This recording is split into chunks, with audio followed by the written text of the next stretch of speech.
मिथुन राशि के व्यक्तियों, राहु देव का राशि परिवर्तन आपके जीवन में बहुत बड़ा बदलाव लेकर आने वाला है।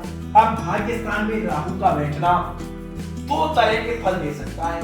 सबसे पहला फल तो अचानक आपके रुके हुए काम शुरू हो जाए, यानी आपका यहाँ पर भाग्योदय भी हो सकता है। और दूसरा जो विशेष रूप से फल है वो ये है कि ये आपके पिता के साथ आपकी अनबन करा सकता है। अब लग्न पर जैसे ही राहु देव पंचम दृष्टि डालेंगे, वैसे ही आपके इंट्यूशन पावर को तो हाई कर देंगे, लेकिन साथ साथ बढ़ा देंगे ओवर थिंकिंग। राहु मायावी ग्रह है, ये सपने दिखाता है। लव लाइफ में राहु देव जरूर प्रॉब्लम्स दे सकते हैं कि रिश्तों में गैप आ जाना। मिथुन राशि के व्यक्तियों, राहु देव का राशि परिवर्तन आपके जीवन में बहुत बड़ा बदलाव लेकर आने वाला है। और ये राशि परिवर्तन होने जा रहा है 18 मई 2025।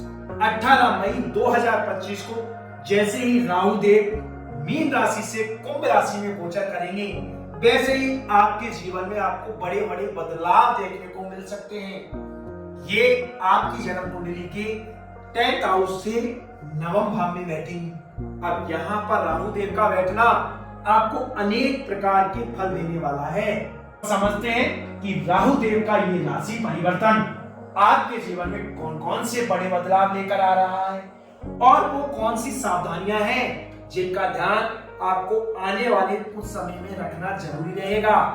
आगे बढ़ने से पहले यदि आप मेरे YouTube चैनल पर नए हो तो चैनल को लाइक और सब्सक्राइब जरूर कर दें और बेल आइकन के बटन को ऑन करना तो बिल्कुल भी ना भूलें। प्रिय मित्रों, 18 मई 2025 को राहु देव जैसे ही मीन राशि से कुंभ राशि में गोचर करेंगे, वैसे ही आपकी जन्म कुंडली के भाग्य स्थान में बैठेंगे। अब भाग्य स्थान में राहु का बैठना दो तरह के फल दे सकता है। सबसे पहला फल तो अचानक आपके रुके हुए काम शुरू हो जाए, यानी आपका यहाँ पर भाग्योदय भी हो सकता है। और दूसरा जो विशेष रूप से फल है वो ये है कि ये आपके पिता के साथ आपकी अनबन करा सकता है।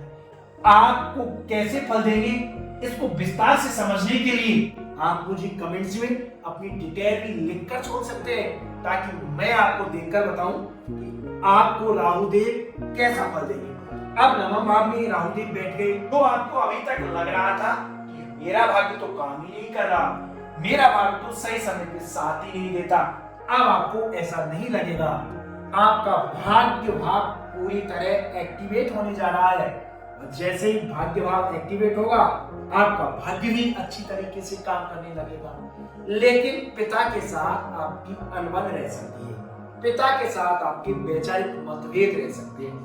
अब राहु देव पाकिस्तान में बैठकर अपनी 5वीं दृष्टि लग्न पर डालेंगे। अब लग्न पर जैसे ही राहु देव पंचम दृष्टि डालेंगे, वैसे ही आपके इंट्यूशन पावर को तो हाई कर देंगे, लेकिन साथ साथ बढ़ा देंगे ओवर थिंकिंग, क्रियोसिटी, क्रिएटिवनेस, नए नए कार्य करने के बारे में सोचने लग जाएंगे। लेकिन यहाँ आपको एक ध्यान रखना है कि जल्दीबाजी में कोई काम नहीं करना, क्योंकि आपको पता है राहु मायावी ग्रह है, ये सपने दिखाता है। लेकिन उन सपनों को सच करने के लिए राहु के अनुसार तो चलना ही होगा, पर बड़ी ही सोच समझकर और अनुभवी लोगों की सलाह से। अनुभवी लोग देवगुरु बृहस्पति का काम करते हैं। यदि अनुभवी लोगों से आपने सलाह ली, बुजुर्ग लोगों से आपने सलाह ली और तब जाके ये काम किया, तो आप निश्चित मानिए आपके काम जरूर सफल हो जाएंगे। राहु देव की एनर्जी को अच्छी तरह से काम लेने का समय है। और राहु देव 7वीं दृष्टि डालेंगे आपकी जन्म कुंडली के तीसरे भाव पर। तीसरे भाव पर जैसे ही राहु देव अपनी 7वीं दृष्टि डालेंगे, वैसे ही आपके साहस और पराक्रम में तो वृद्धि हो जाएगी।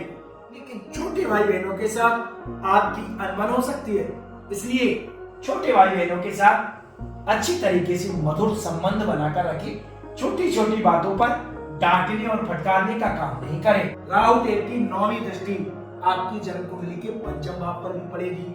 यहाँ पर राहु की दृष्टि आपकी स्टडी के लिए तो बहुत अच्छी है। यदि आप उच्च अध्ययन के बारे में सोच रहे हो कहीं विदेश जाकर शिक्षा प्राप्त करना चाहते हो तो ये तो आपके लिए बड़ा अच्छा समय है, लेकिन लव लाइफ के लिए ये अच्छा समय नहीं है। लव लाइफ में राहु देव जरूर प्रॉब्लम्स दे सकते हैं। छोटी छोटी बातों पर मिसअंडरस्टैंडिंग होना, रिश्तों में गैप आ जाना, बीच बीच में ऑन ऑफ चलना, इस तरह की चीज देखी जा सकती है। अतः आपको चाहिए कि आप आपके पार्टनर के साथ मधुर व्यवहार बनाकर रखें और छोटी छोटी बातों पर लड़ने और झगड़ने से बचें। वैसे तो राहु देव का ये राशि परिवर्तन आपके जीवन में अच्छे परिणाम देने वाला रहेगा, लेकिन आपको एक तो लव लाइफ में ध्यान रखना पड़ेगा। लव लाइफ में छोटी छोटी बातों पर लड़ना झगड़ना नहीं है। दूसरा, कोई भी काम जल्दीबाजी में नहीं करें। कोई काम करने के लिए सोच रहे हो तो थोड़ा सा सोच समझकर अनुभवी लोगों से सलाह लेकर ही काम करें। राहु देव से यदि आप और अच्छे फल प्राप्त करना चाहते हैं तो नियमित रूप से हनुमान चालीसा का पाठ करें। हनुमान जी के मंदिर में शनिवार के दिन चोला चढ़ाते रहे, आवारा कुत्तों को भोजन कराते रहे और आपने ये उपाय किए तो निश्चित रूप से आपको अपने जीवन में सुखद परिणाम देखने को मिलेंगे। आज के लिए इतना ही। आपसे मेरा विनम्र आग्रह है, यदि वीडियो आपको पसंद आया है तो लाइक करें, हो सके तो अधिक से अधिक संख्या में शेयर करें। जय श्री कृष्ण।